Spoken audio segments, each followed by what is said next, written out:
Welcome to the live feed.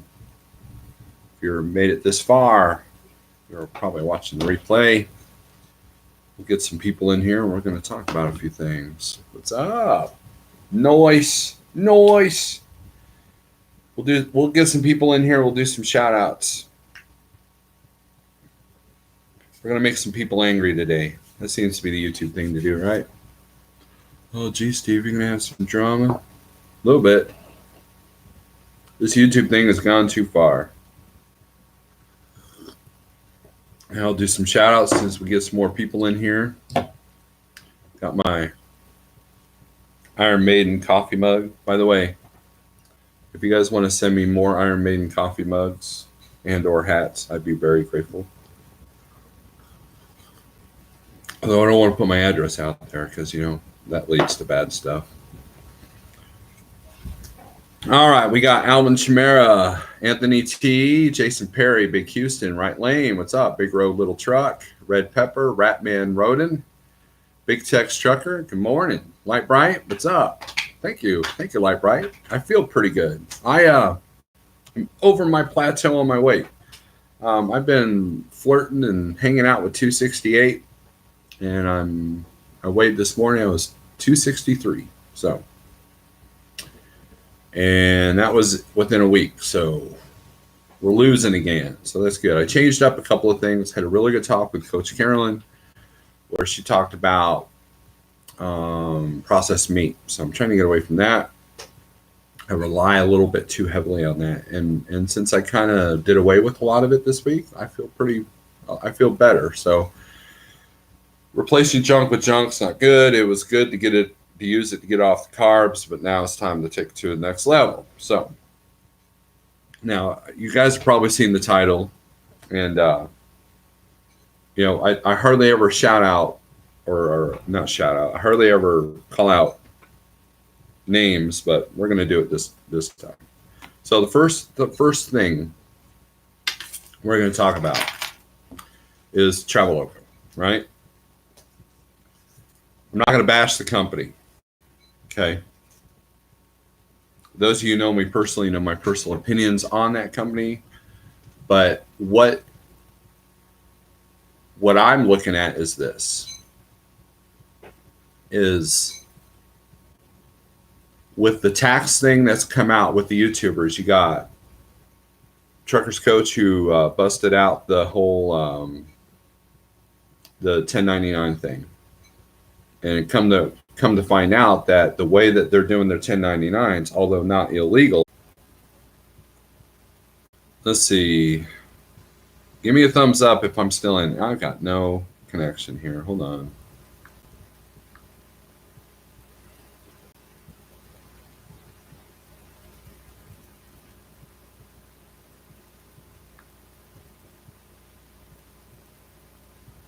Yeah, we got solid death.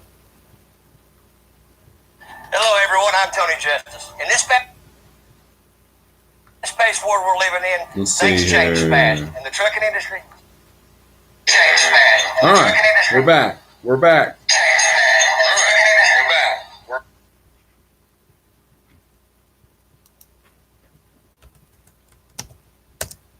There we go. Let's break the internet here. I'll have my live feed going while that way I know if we're good. All right, so anyways, back to what I was saying. Get some more people in here. Big Road Little Truck, thank you for the $5. Even though you don't like my coffee cup? You don't like my Iron Maiden coffee cup?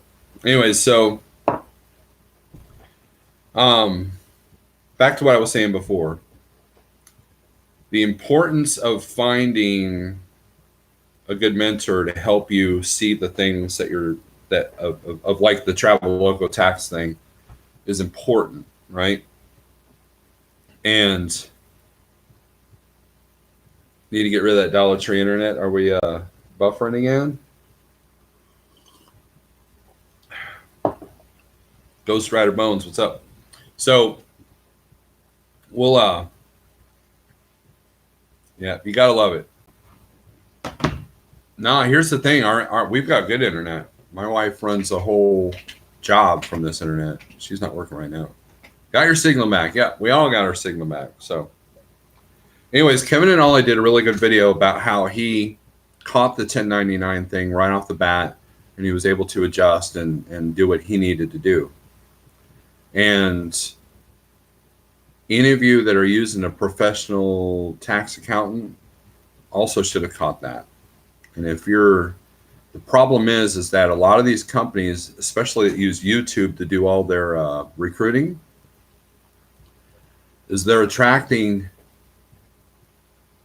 people that are coming from a company driver position that may not know certain things to deal with certain businesses, right?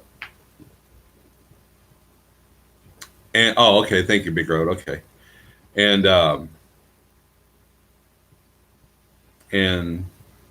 no, we're still good.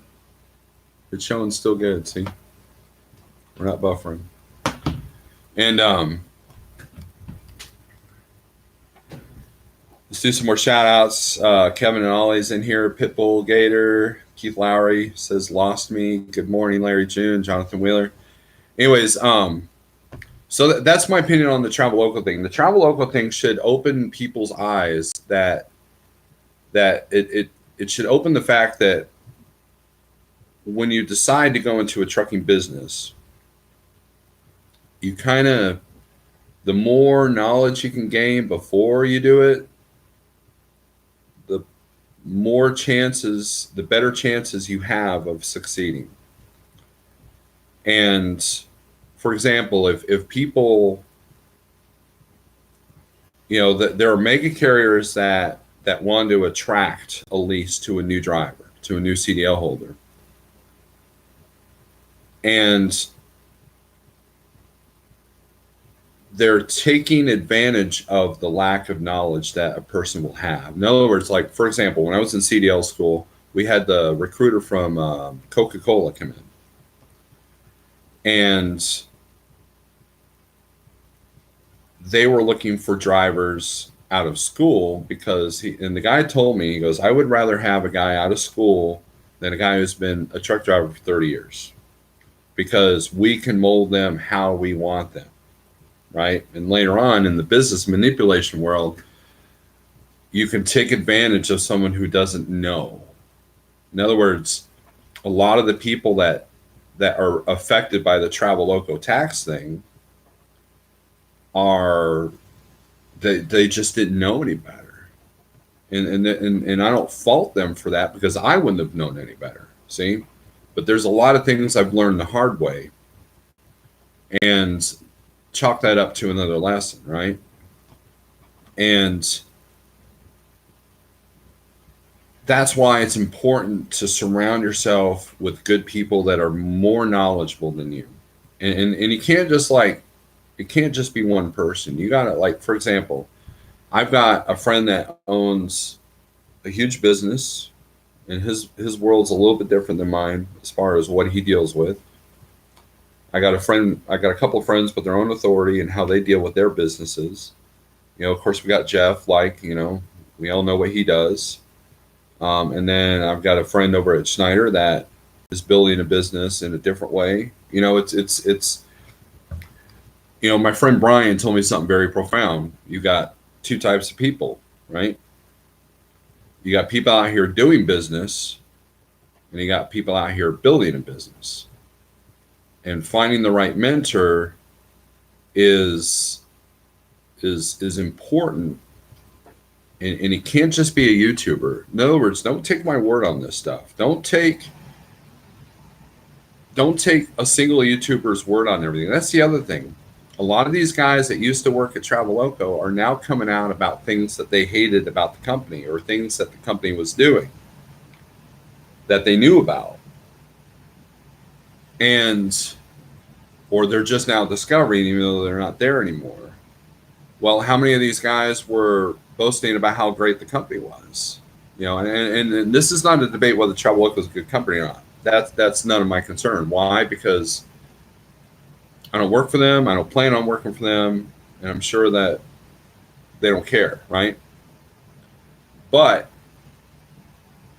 the tax thing should and the whole recruiter slash, who used to recruit, who's recruiting now, that should tell you guys that you have to have your due diligence to look at a company, look at their contract. If you're a member of WIDA, you can get a copy of that contract before you sign, and they'll look it over to tell you whether it's good or not. They'll help you read that contract. There are resources out there to make sure that you don't do the wrong thing. Every contractor that I know that went over to Traveloko is no longer there. And when they decided to do that, I was like, I try to be supportive. I'm like, well, that's cool, but I'd watch out for this, and a couple things I've heard, but hey, more power to you. If you do well, awesome. They're no longer there.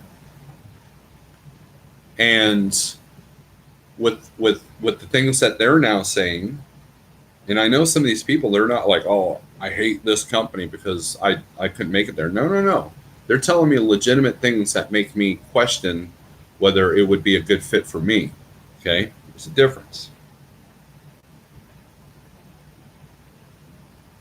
But what this is showing is that there's a lot of people that took the words of a driver or two or a YouTuber or two and didn't investigate the situation further, right?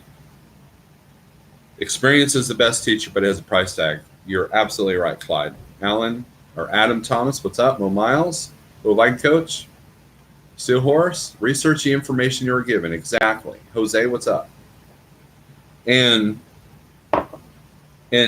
here's the thing. If you become friends with someone who has been there, done that, use their experience, use their hard learning thing, let that benefit you so you don't make the same mistakes. If those of you have kids, that's what you try to do. You tell your kids, hey, don't do this and this and this because I did this and this and this, and this is where it's going to land you. This is what's going to happen to you.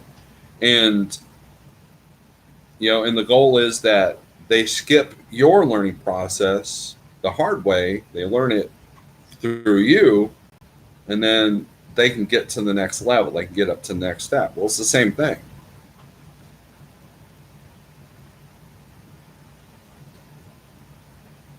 Kevin says, I'm guilty of that. I was doing good for a while, though. Then I realized when support was needed, the support was shady. Well, like I said, I'm not going to sit there and call out Traveloko as a bad company because that's not my place to do so. Because I'm sure there are, 80 drivers there that are doing okay, right? Doesn't make a company bad. However, it depends on what you're looking for. And when the market was $3 mile market, it's a lot easier to overlook a lot of the things that carriers do. And the beauty of Like Trucking is that we have a simplified system, and you kind of have to have things in place to even come over here. And Jeff has streamlined it, and and it's there's a lot of weight put on us that is different than being with a mega carrier. For example, if you're a Schneider as an owner operator and your truck breaks down, well, now you can just relay the load. Can we do that? Depends. We have a contractor out in Utah right now or something. If he breaks down and that load is time sensitive, there could be an issue. There's a lot more weight put on ourselves as business owners, and that's by design. If you're a company that touts, well, we got trailers and we got a support system, then it better be there. So it's that was one of the first things I recognized when I came over to Like Trucking, is that there was this huge orange umbrella. There's nothing wrong with that orange umbrella. However, now it's gone. And if it rains, I'm going to get wet. So it's part of the learning process. But I've surrounded myself with really good people. The last week, it's been a lot of good information, a lot of good conversations with people that are other people are actually outside of my normal bubble, people that are under my normal range of who I talk to. You know, Roscoe and I talk to each other all the time. We're talking loads and we're talking, this and we're talking business and all that stuff. But now I also talk to other people that have done things differently, or they've done it a different way, or they've built a different thing. They've built a different empire. And what can I learn from each of these people? What can I learn to better myself as far as because right now, there's a couple of things I'm looking into. I went to the trailer shop yesterday and I looked into getting the stuff I need to enter Another World the Dry Man. And then that I'll have to create a customer base with that. And Like Trucking allows me to do that.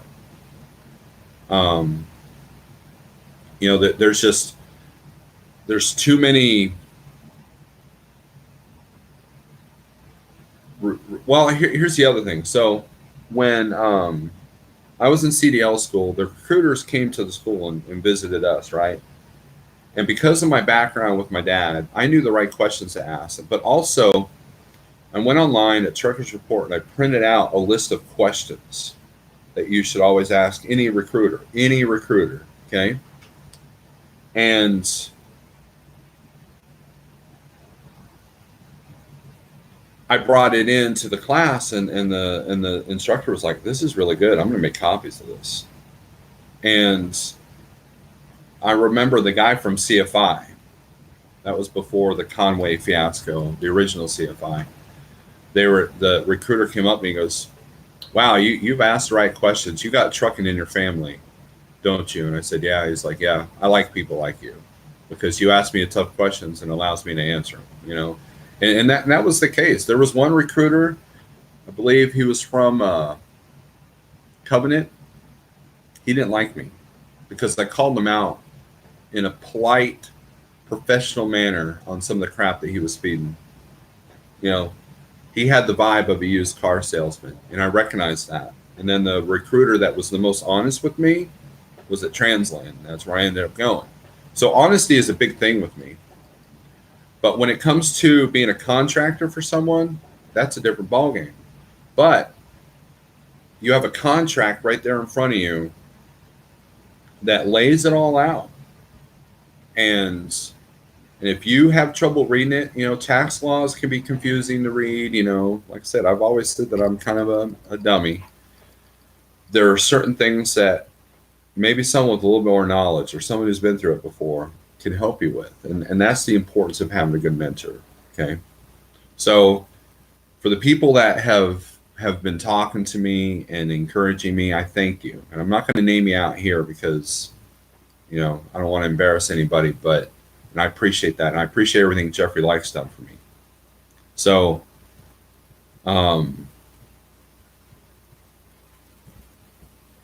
building a business, especially based solely off the spot market, is incredibly challenging right now. And that's another aspect that you have to look when you look at a company. And so through the mentorship that I've had, I've been able to recognize certain things and create certain things for myself that have enabled me to do okay with this spot market stuff, right? And it's not necessarily because the spot market's low. That's not the weakness of the spot market. The weakness of the spot market is the volatility. One month you could be looking at $3 and $4 mile freight. Another month you could be looking at $1.50. You go to one area and make a killing, and then you go to another area and you won't make squat. That's the volatility of it. Whereas contract is more steady, and you can pretty much guarantee within a certain box that you're going to make money. That's what Schneider is. Schneider is a box. I was talking to a friend of mine about this. It's a box, right? So I wanted to venture outside of that box. Schneider as a box for me was good. It enabled me to establish a foundation. And then I could build that I was lacking when I was at Landstar. And most of my issues at Landstar were out of lack of experience and lack of the right attitude and just not knowing what I was doing. Okay. And the proof of that is that there are very successful people at Landstar, right? I mean, I'm talking guys with ARI sleeper trucks that donate $10,000 to the convoy there for the Special Olympics in Joplin, you know, those guys, right? And the only difference between me and them is experience and how to thrive in that one box system. They've mastered it. So I took Schneider and I created my world in that box. And then I decided, you know what, I want to go outside of that box a little bit. And I bought my own trailer, got the IRP plate under my own name, and then went over to Like Trucking, where we have the freedom to do whatever we want as far as booking our freight and building businesses the way we want. Similar to what Christian Trucker did in Advanced Trucking. You know, we can do power only stuff. We can do, you know, we find the right person and we can make a deal with the factory company. We could do the same thing. So Schneider, you can't do that. You know, you could still develop relationships with Schneider, but they're all within the Schneider realm. So you have to look at that. And these are things that I've learned in the last 5 years. I've been doing this for 5 years now. Am I more financially off? Yes and no. I probably would be if I didn't get the what's it called? Don't wanteritis. I don't want to do that. I don't want to do this, and not running things correctly. You know, so I've learned the hard way on a lot of things. So this Traveloko thing should kind of bring to light that there's a lot of companies out there that are taking advantage of the lack of knowledge that some of these contractors are going in and getting when they're signing on to a company, and that is the biggest issue with the whole thing, is that there's a lot of drivers that were taken by surprise by this, and you know, sometimes a mistake like that can make or break you, you know. Let's go with some comments, and we'll go about the Trucker Rudi thing. I was a company driver my whole career because it fit me. There you go. There's nothing wrong with being a company driver. That's the thing. I've lost a couple of friends because they assume that once I became an owner operator that I wouldn't talk to them anymore, that I had no, like there was nothing to talk about. I was like, well, we've been talking when I was a company driver. It's just my world's a little bit more expanded and I'm a little bit busier, you know, but doesn't mean we can't talk. You know, hell, I mean, so I thought, well, maybe I'm putting that impression out there that company drivers are lowlights, and they're not. There are people that are making way more money than me as a company driver. They got health benefits and stuff like that I don't have. I mean, my wife has a good job with good benefits, and that's what's kept me afloat. However, you know, being a company driver, there's nothing wrong with that. So don't beat yourself up for that. Here's the thing, guys. You can't want to be an owner operator simply for the title. You know, James Best has talked about this. It doesn't make me a higher status, and people get that impression because there are owner operators that feel that they're a better status. If you know, you can look at it this way. It's all perception. Some people are owner operators because they don't work well with others. They get their own authority. They're independent, and as long as they got a good broker that puts up with their chihuahua-ness, then you know, they could do well. Whereas a company driver has to worry about if they get along with dispatch, get along with safety, get along with, you know, that whole thing. And I got along with my dispatchers. I got along with my safety. I've got a really good relationship with Transland still. However, the stress of, hey, you need to do 700 miles today so you can deliver in Pennsylvania tomorrow, you know, I don't put myself in that kind of stress. So my inability to deal with that stress is why I'm an owner operator. So you can look at that as a weakness. So don't think that I think I'm better than anybody simply because I'm making a truck payment, because that's not the case at all. Pamela B, what's up? John Cater, if that beard gets any, it's going to look like you got another person hanging from your chin. Yeah, I got my new shirt from the metal band, guys that I've known for a long time. The beard hides all my metal shirts now. It's kind of pointless. Truck for Life, what's up? Stu Manchu, change your phone number so Roscoe can't call you. I like talking to Roscoe. I had a coaching call with Jeff. He gave several good questions to ask, i.e. settlement statement to evaluate the pay, which I still have not gotten.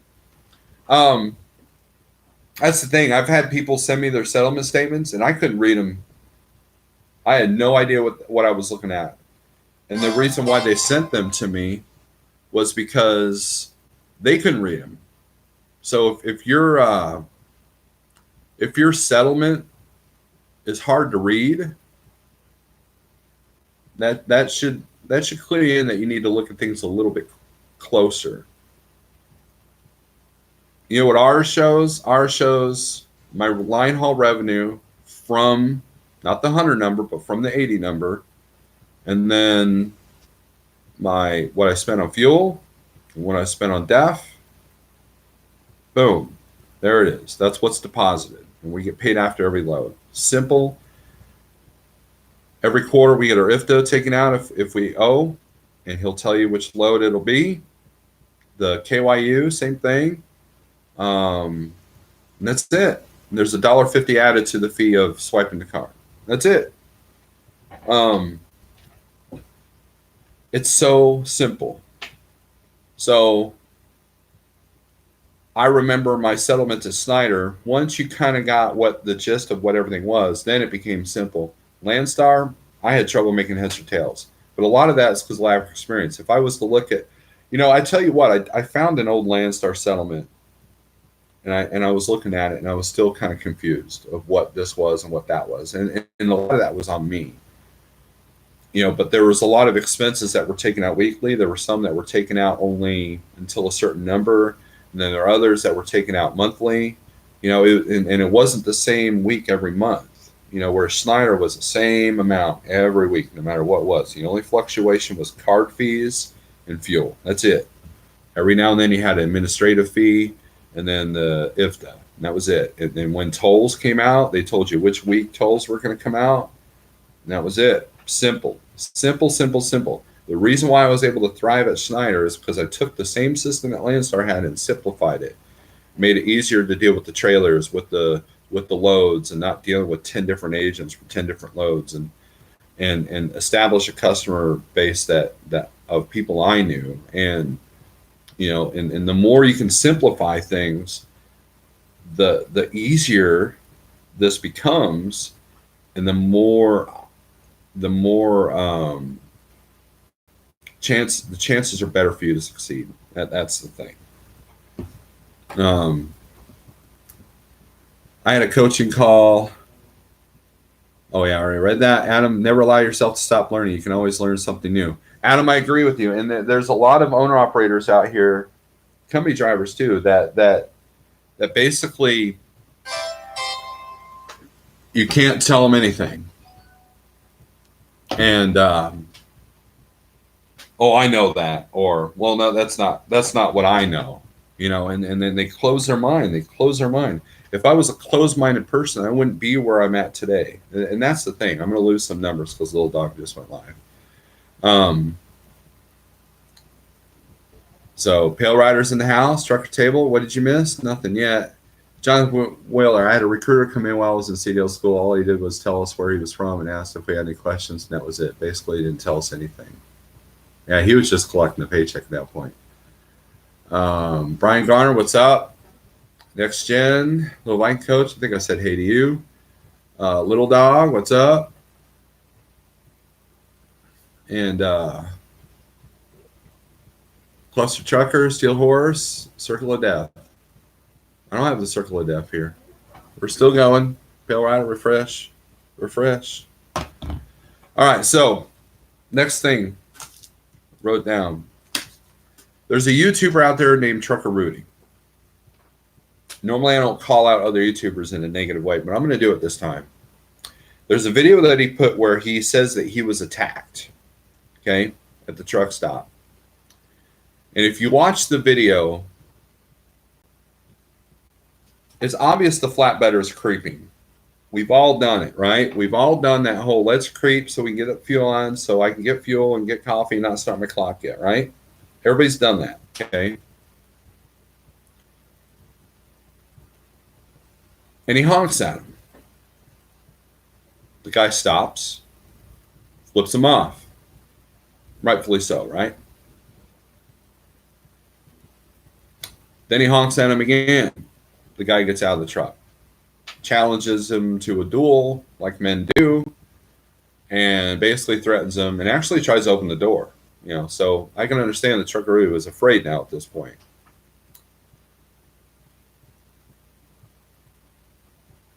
The situation de-escalates a little bit, and as the guy's driving off, it's obvious the guy was turning left in front of Rudi. So why he was honking at him in the first place doesn't matter. And then he blamed the flatbedder for not using his turn signal. I don't know about you, but nobody uses a turn signal in the parking lot, right? And so anybody that's got a little bit of common sense should know that what the flatbedder was doing, and you're not going to gain any time by trying to get around them. So yeah, you got to deal with him, you know, being in your way. And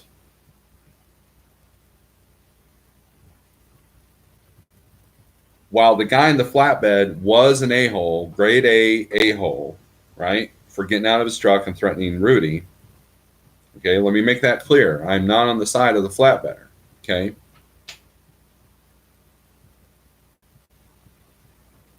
However, as Rudi's pulling away, he honks again. Is kind of a like haha, look at me, I got the best of him because he, you know, whatever. And that didn't bode well for me, because you can't sit there and put yourself in a situation where you're threatened and then still egg the person on when you avoid said threat. Now here's where he gets good.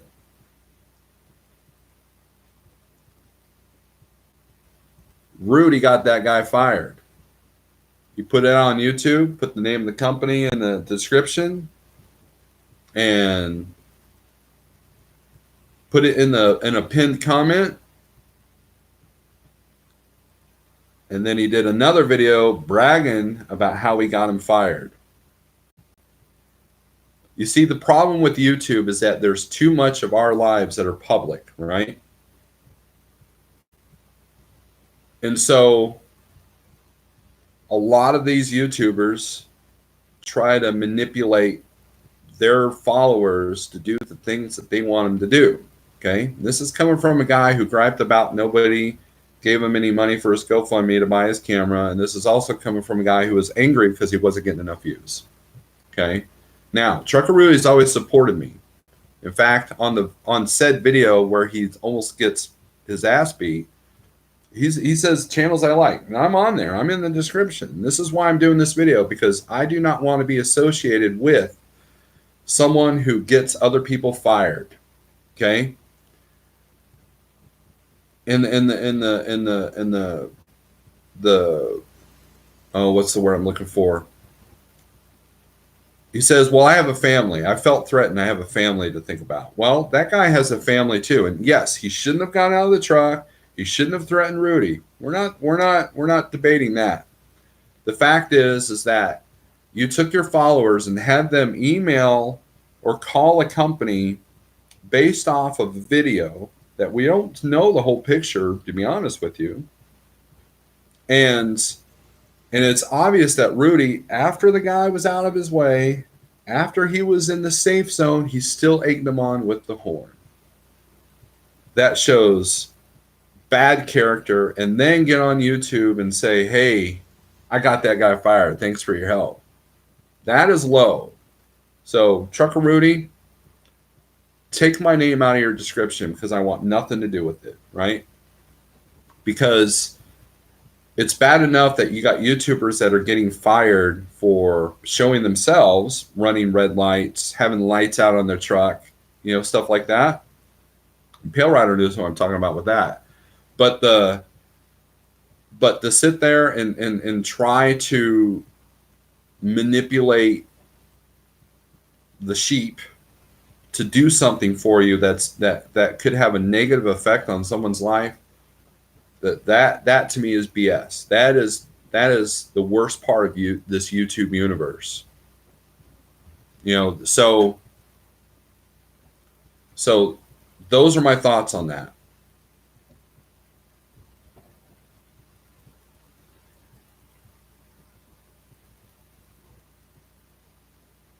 Hanging at the tattoo shop, Red Pepper, awesome.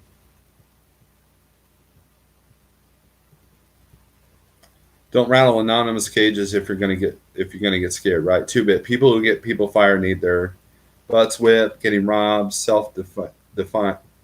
Someone getting you fired, self-defense. The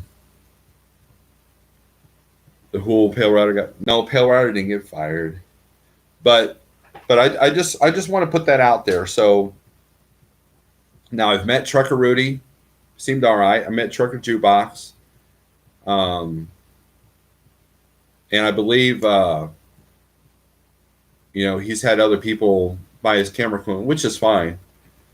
I think Trucker Jukebox helped sponsor him, which is cool. It's cool that they have that friendship and they're fans of each other.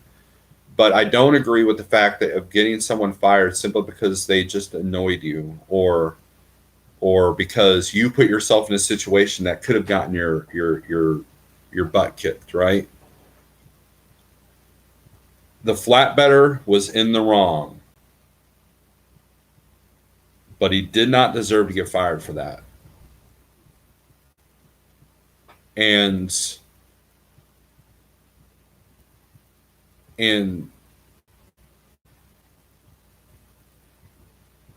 what you guys got to realize is that there are some companies out here, and I have to warn Schneider guys all the time, that there are some companies that don't care about what their image looks like on YouTube.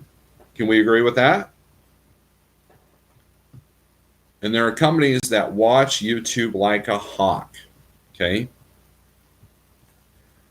I've been away from Landstar for 3 years now. 3.5 years. The recruiter at Matt's knew who I was. Why? Because every Landstar video that I put out there, which I've only got one out there now, said Landstar Life. Okay. They knew who I was due to YouTube. I got referral bonuses through my YouTube channel, even though I wasn't like, hey, come to Landstar, it's a great place. I wasn't doing that. And I got Schneider referral money for that too. But I did brag about Schneider a little bit, not because I won the referral bonuses, but because it was a good place for build a foundation in a box. We're back to that, right? And there are some companies that don't want their name out there, period.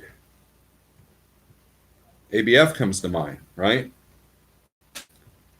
There are companies that won't allow you to do YouTube videos. They won't allow you to film even where you're at, and you have companies that, like, if you go on, I guarantee you that Jeff would not be a happy person if I got on there and bashed a broker about how miserable they are.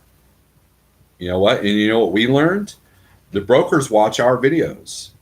I had one of our big time broker reps email me and say, hey man, I really enjoyed your video yesterday. That was great. And because there's an image, we have customers. We're a serving industry. That's the thing. We're a serving industry. And a lot of people don't realize that. When you go into a place, a shipper, you're representing the company.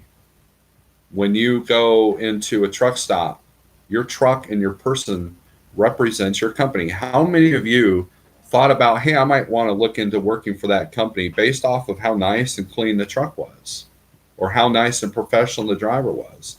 Image is everything, especially in the YouTube world. And so a lot of companies have standards that say, look, we don't mind if you're on YouTube, but you can't do this, or we would prefer you not to do that, and definitely don't do this. And you got some companies that are like, hey, man, get on YouTube, gripe about whatever you want, start wars, we don't care. And then you got companies that say, absolutely not. We don't even want you to have a dash cam in the truck. If you haul a lot of military stuff, cameras are a problem. There's a place I delivered in northern Missouri that had a big sign saying, you must disable your location. We don't want you checking in on Facebook or checking in on anywhere. Don't be out on YouTube going, look where I'm at. They absolutely had a big sign. Federal government don't want you doing this, right? And what happened in Rudi's situation is the power of YouTube. What's happening with the Traveloko thing, that's the power of YouTube.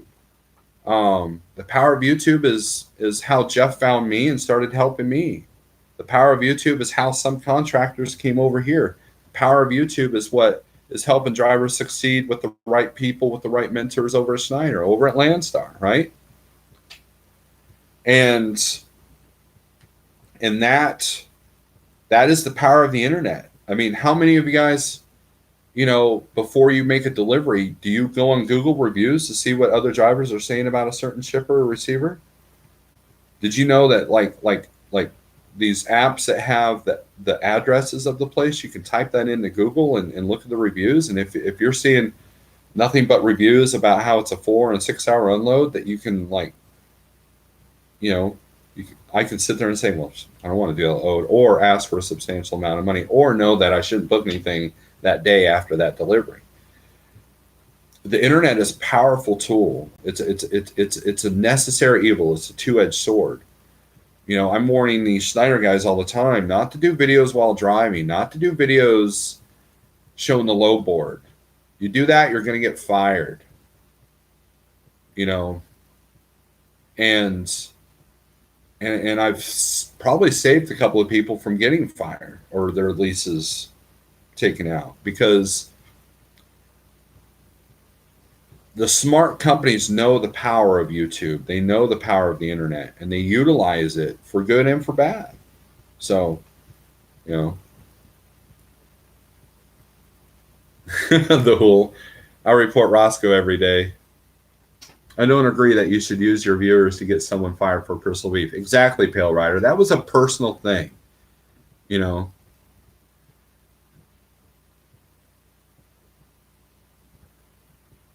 Image is everything in the trucking industry, right, Paul? I definitely Google for a phone number, right? Google has been a lifesaver for me. Pamela B, or going after family members to dig up dirt on them. Some of these YouTubers go too far, getting their subscribers to attack other YouTubers. Right. And see, and that's the world. So if you're a YouTuber, if you're new to the trucking YouTube universe, know this. You got to have a thick skin. You could do a video about kittens, and you're going to get thumbs down and people going, I can't believe you did a video about kittens. How dare you do that? And there's so much hate out there in the world. Right? I know. I've seen it. I've dealt with it. The stories that I've heard people tell me of some of the evil, dark things the world has done to themselves, people have done to themselves and to each other, is it's humans. It's what we do. It's what we are. We're parasites, right? However, when you enter the internet universe, you're putting yourself right in the middle of that. I get thumbs down, doesn't even faze me. I get hate texts, or used to get hate texts, doesn't faze me. In fact, I laugh at it, because the fact that someone is so focused on me outside of the YouTube universe, or focused on another YouTuber outside the universe, it boggles my mind, because they're renting space in your head. That means they have power over you. We've talked about that before.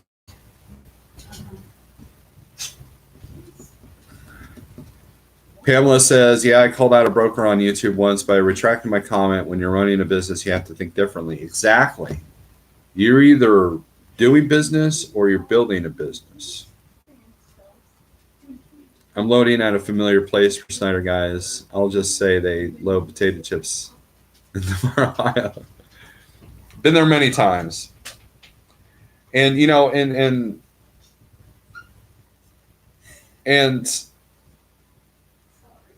when you're dealing with the darkness of YouTube and the internet, you have to be careful. And now for the flatbedder that Rudi got fired, it probably isn't a good idea to confront somebody at a fuel island or anything like that. Why? Because number one, you got a lot of drivers packing heat. Number two, there's a lot of discontentment in the trucking industry right now. Rudi's lucky that nothing else did happen to him. Okay. Here in Springfield, Missouri, right outside of town, there was a prime driver, company driver, that literally rammed his truck and killed 2 people because he was upset with them. You have a lot of instability right now. You know, I have a friend that talked about how he pulled a gun on somebody at a fuel line because it was about to go down. You have to choose your battles, and then also know that everybody's got a cell phone and everybody's got a camera. Watch live PD. People are getting arrested and they got their phone in their hands. You know, and like their phone falls on the ground. Oh, I got to get my phone. You know, people are like too attached to these. So it's no wonder that it's so easy for someone to videotape you, put you on YouTube, and you know, it's Big Brother. It's what it is. It's Big Brother. So you have to be careful. So it's for the flatbedder guy. Yeah, he was in the wrong too. But it was a personal thing due to the ignorance and impatience and egging each other on. And while Rudi didn't get out of the truck and challenge the guy, or he didn't, you know, he still egged him on with the horns, even after the fact. And it's easy for us to look at the metal casing or fiberglass casing of our trucks and our cars, and it's easy to get in the state of you feel invincible. And that can work against you. You know, everybody's got dash cams now. Everybody's got something in the car. You know, Missouri is you don't need a CCW to carry now. It's constitutional carry. And Chicago proves that you can get guns despite laws, right? So it's up to the person's mental stability. And how do you know that the guy that you're gonna get in a confrontation with at the fuel island isn't packing, or is just you're the last straw that broke the camel's back? You know, how do you know that that's not your time? And so he put himself in that position. It should have stopped it. He honked the horn, the guy flips him off, Rudi sits there and waits, and then the guy does what he was obviously trying to do, and then Rudi could have moved on. And he didn't. No, he egged him on, almost got himself in an altercation, and then egged it on after he left, and then went and got this guy fired. That's crap.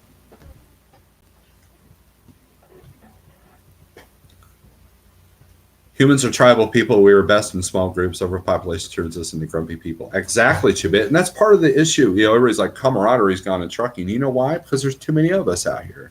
There's too many damn people out here. Back in the day, if you came across another truck driver, boom, you automatically had something in common. And you all had kind of a common thought, you know, like a common mindset, I guess is a better term. But now it's like, tomorrow you could be flipping, you know, yesterday you could be flipping burgers, and tomorrow you're driving the truck, you know? So I've seen some channels say they're too small to be noticed. I tell them that someone's always watching to see if they say something bad. Yes, Anthony, I agree with you wholeheartedly. One time, okay, so here's my first foray into that. So one time I was telling Safety about this dash cam video I uploaded at Transland, right? And next thing you know, I get a call. Hey, man, so the owner of the company and the CEO of the company saw that. They say, good job. You did a good job with that. I'm like, oh crap. And guess what? They subscribe to me, you know? And Transland's a small enough company that if I put Transland in the title, guess what? Anybody that does a video about Transland is going to come up, whether they've got 2 subscribers and 2 views or 1,000 views, right? And these companies, the smart ones, look for that. They look for, let's see what people are saying bad about us. Let's see what people are saying good about us. Let's see why this person has a ton of referral bonuses. You know, let's see if the YouTube universe is working for us or against us. I burned a couple of brokers on Facebook because they didn't pay layover and lumpers, and that put me in a bind. Right. But here's the thing, Music Truck Bandit. There are back ways to do that. And once you blast a broker, especially in my world, if I blast a broker, you get blacklisted. And let's say that's a major broker.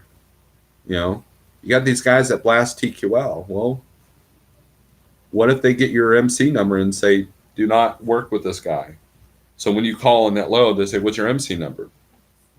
It's usually the first thing the broker asks for. And you sit there and say, well, it's the da-da-da-da. And you're like, oh, well, that load's gone. Have a good day. Click. I wonder why. I mean, yeah, I blasted them on YouTube last week, but we're cool now, right? So you can't do that. You really got to watch yourself. Be professional. Yes, you're absolutely right. Red Pepper says, I have to go. Everyone drive and be safe. Those at home, enjoy your family time. I'm going to be doing both. We're going out of town for a second later today. And then we're going to the fair. I'm going to go on an expensive walk. So there are times when I wish I carried and times that I'm glad I don't. Right, Donnie Lou? That's exactly right. There are times when carrying could probably save you, and there are times when carrying could probably get you in trouble. Over text, Minnesota, I blame every eyewitness news for everyone having a camera. Keith Lowry, sounds like Rudi likes to create a bad situation and exploits it to its advantage. Well, not only did he exploit it, because he says attacked at the truck stop. He wasn't attacked. He was yelled at. The guy tried to open his door. I mean, granted, he wasn't attacked. He was threatened. But he put himself in that situation. That's the bad part. It wasn't like, okay, so let's say Rudy's sitting there innocently in his truck, right? And the guy comes up there, he's beating on the door, I hate you, you know, and threatens him. Then you got a scenario. But Rudi put himself in that situation. And that's the worst part, other than the fact that he used his viewers to say, hey, and the sheeple that did that, shame on you. For the people that are like, oh, you know what? Let's do what Rudi tells me to do. Why would you do that? We all do that to a certain degree. Like I tell you guys to check out different channels, and I'm grateful that you do. But if I have 200 views on a video that says go check out this other YouTube, and there's only like 50 people more subscribers that they had than before, then obviously I've got some independent thinking people, right, that disagree with me, and that's fine. So I read a sign years ago that said it takes 30 muscles to frown, only 3 to smile. Why overwork? There you go, man. There you go, Clyde. So anyways, we're almost at an hour. We got things to do today. My coffee has gotten cold because I've been sitting here yapping instead of drinking. Find a good mentor. And if you want to apply at Traveloko, look at the contract, make sure it's something that you want to do. Look at all the deposits and everything, and look how they do their taxes and see if that's a good fit for you. Okay. Any company you want to go to, whether you're owner operator or a company driver, look at the contracts, have the information. You know, I know of several company drivers that were surprised after a month because they didn't realize that this was going to happen, this was going to happen, and then you weren't allowed to do this and that kind of thing. That was the most stressful part about CDL school was I had to look at all these companies that wanted to hire me and what did they have to offer? What did other drivers say about them? And and the logistics that you know, because in the end we're only out here for money, right? We do this because we love it, but we won't love it if we're not making money. Okay. And you have to look at your, I mean, if you're in the broker world, you got to look at your rate cons. You know, what if you don't look at a rate con and it says you need a plated trailer or you need E-tracks and you don't have them, you know, or, you know, you can't have wood paneling, you know, that there's, you know, sometimes I get rate cons that say you can't have wood on the side. It has to be food grade with no wood. Well, what if I have wood side trailers and I miss that? Or, you know, no fiberglass roofs, you know, and I miss that. And then I show up, let's say I did a 200-mile deadhead to get that load. Well, now I'm screwed. So reading is important. I mean, it's a basic thing, but it's the truth. And if you don't want to read, then find somebody and pay somebody to read for you. A WIDA will read the contract for you. Lawyers will read contracts for you. Friends that are smarter than you will read contracts for you, right? So, with that being said, I know normally I don't call out other YouTubers, but I had to on this one because enough's enough. We've got a lot of people making a lot of bad decisions based off of what YouTubers are saying. And I had a person actually tell me that us YouTubers are not telling the whole story, and so therefore that's why they have issues. Come on, man. I'm not a recruiter. I'm not a paid consultant. You know, and if I ever get in a situation where I get a referral bonus, you're still going to get the honest numbers from me. And it won't be in YouTube. It won't be over a video. It'll be a one-to-one conversation of what we can offer, not hey, you get this and this. And then also the other thing you got to look at is if they complicate the system. Well, after so many days this percentage changes, and after so many days this percentage changes. If you got your own truck, you get this percentage, and if you get one of our trucks, you get this percentage. And it's like, no, it should be straight across the board, easy. You either charge per cargo or don't.